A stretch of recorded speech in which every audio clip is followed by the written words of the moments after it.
Hello everyone. I am handling financial derivative markets. This particular subject is only for the specialization of the finance. Okay. CMS 555 Financial Derivatives Market. So as usual, let's begin with the objective. The objective of this course is to provide the students with the knowledge of the hedging investment. So you know what is hedging. Hedging is a process of diversifying or spreading your risk.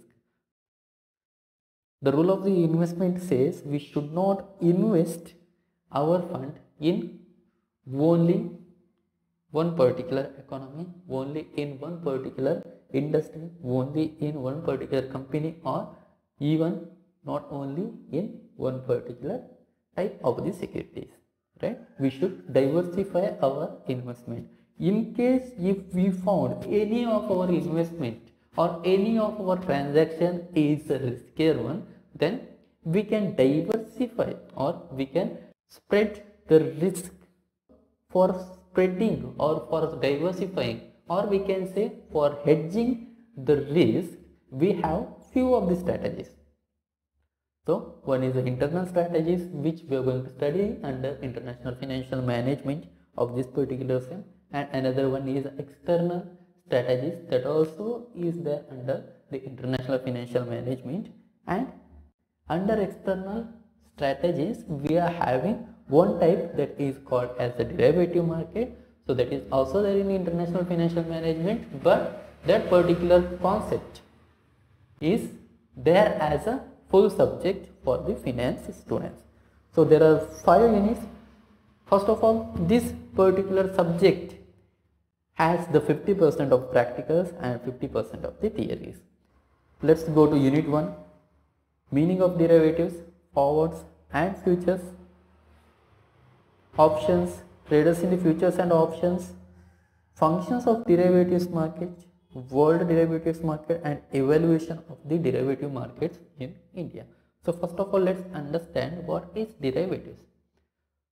So let me to give one particular example. Let's say you need 1 quintal of rice after 3 months, and now for 1 quintal the price of the rice is around 3,500 rupees, and there may be a risk that after 3 months the price will be increased to 4,500.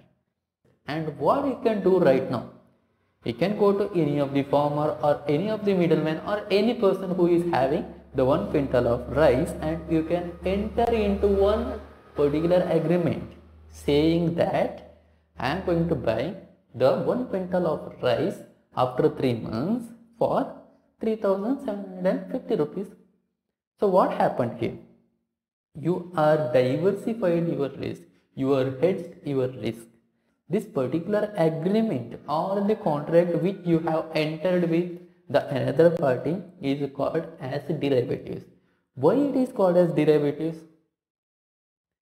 See, the price of the contract is derived from one particular asset. Here it's a commodity, is it? It's a rice, and it may be any of the assets like a securities, it may be a financial instruments, it may be a gold, it may be any of the stocks, anything. Okay, so there should be underlying asset which will decide the price of this particular agreement, so that it is called as the derivative contract. The agreement price is derived from underlying assets, that's why it is called as the derivative market. Okay, so there are few types of the derivative contracts. Forward contracts are there, future contracts are there, options are there, and even the swaps are there. So this one we are going to study in detail in coming classes. The unit 1, forwards and future contracts. So that's what I told, we are going to study each and everything in detail, even the valuation of this. See here we have the valuation of forwards and futures, stock index futures, then hedging using future contracts and stock market futures contract, adjusting the beta of the portfolio using the stock index features. See, under portfolio management you have the problems to find out the beta. You know what is beta, right? The beta is risk and the alpha is return. So diversification means reducing the beta or reducing the risk. Okay, so you have to predetermine the beta and you have to adjust that beta Then unit 3, option contracts. This is the basics of the option contracts, where we have buyer and sellers attitudes, option pricing, risk and return on equity options. Equity options are nothing but the equity shares options. Okay, so you can buy the equity shares also by using the derivatives. Okay, even you can sell that equity shares by using the derivatives.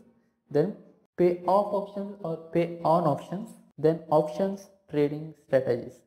So unit 4, the valuation of the options, a graphic analysis of the call and put options, the complete practical aspects, characteristics of the option values, then models of the valuation of options.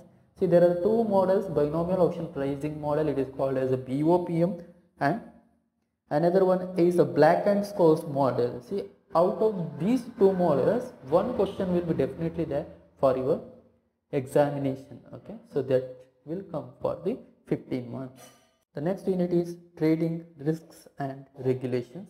Trading mechanism, types of the orders, risks in the derivative market, regulations on derivatives, and recent trends in the markets in India.